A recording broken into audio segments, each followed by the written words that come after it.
আমরা বারবার বলেছি যে সরকারের থেকে যে 40,000 42,000 কোটি টাকা প্রতি বছর বাজেট দেওয়া হয়, এই আমলারা, এই স্বাস্থ্য অধিদপ্তরের দুর্নীতিবাজ কর্মকর্তারা এতই দুর্নীতিবাজ এবং অযোগ্য, সেই টাকাটা পর্যন্ত খরচ করতে পারে না।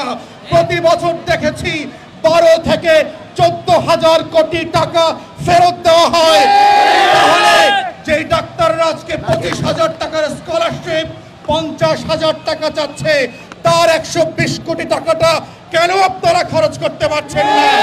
এই ন্যায্য প্রশ্নের জবাব না দেওয়া পর্যন্ত ডাক্তার ভাই বোনদের সাথে আমরা একাত্মতা প্রকাশ করছি। শাহবাগ বন্ধ থাকবে, তারা দাবি মেনে নেবেন।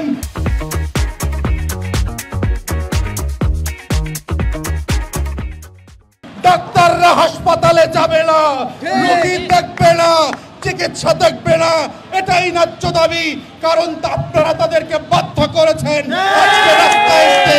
তারা দিনের পর দিন, মাসের পর মাস ন্যায্য দাবিতে আন্দোলন করেছে, কিন্তু এই ডাক্তার মহাশয়, এনজিও গ্রামের উপদেষ্টারা, গ্রামীণ ব্যাংকের সুদখোর উপদেষ্টারা ডাক্তারদের ন্যায্য দাবির প্রতি 2 টাকার অনুভূতি দেখায় নাই, সহানুভূতি দেখায় নাই। প্রিয় ভাই বোনেরা, আমাদের বক্তব্য খুব পরিষ্কার। বাংলাদেশ রাষ্ট্র ব্যবস্থাকে আমরা যারা লড়াই করে নতুন বন্দোবস্তের জন্য দাবি তুলেছিলাম, আমরা যখন লড়াই করে বলেছিলাম এই রাষ্ট্রটাকে আবার নতুন করে সংস্কার করতে হবে, পরিবর্তন করতে হবে, সেটা কিসের ভিত্তিতে হবে?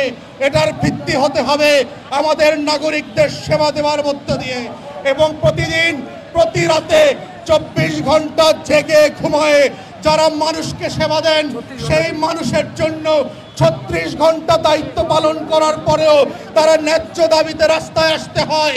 এটা অন্তর্বর্তীকালীন সরকারের জন্য অত্যন্ত লজ্জার এবং আমাদের জন্য লজ্জার। আমরা তাই এই প্ল্যাটফর্ম থেকে আজকে দাবি তুলছি, নাগরিক কমিটির নেতৃবৃন্দকে আমরা দেখতে চাই। বৈষম্য বিরোধী ছাত্র আন্দোলন যারা করছে তাদেরকে দেখতে চাই। কিসের বৈষম্যের আন্দোলন? রাজধানীর কেন্দ্রে বসে যারা বৈষম্যের গাছ বপন করছে তাদের সাথে বৈষম্যহীন আন্দোলনের কিসের সম্পর্ক?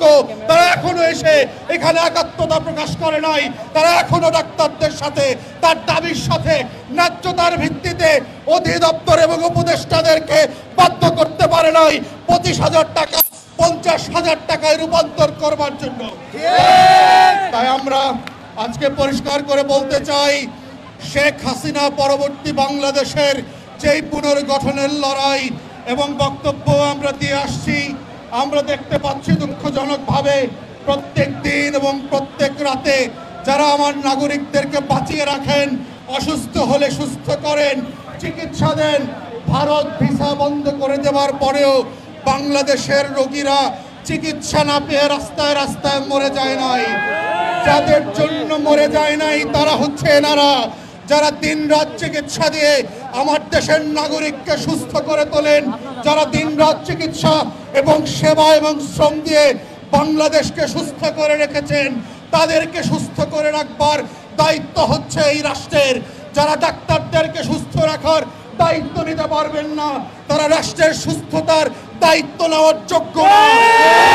পরিষ্কার করে বলতে চাই, বাংলাদেশ রাষ্ট্রকে সুস্থ রাখবার যারা দায়িত্ব নিয়েছেন, স্বাস্থ্য উপদেষ্টা, সহকারী উপদেষ্টা, অধিদপ্তরের দায়িত্বশীল, বড় বড় হাসপাতালের ভিসি এবং প্রভিসিরা, আপনারা আজকের মধ্যে এই ন্যায্য দাবির প্রজ্ঞাপন আদায় করে এই ডাক্তারদেরকে সন্তুষ্ট চিত্তে তার বাড়ি এবং হাসপাতালে ফেরত পাঠাবেন।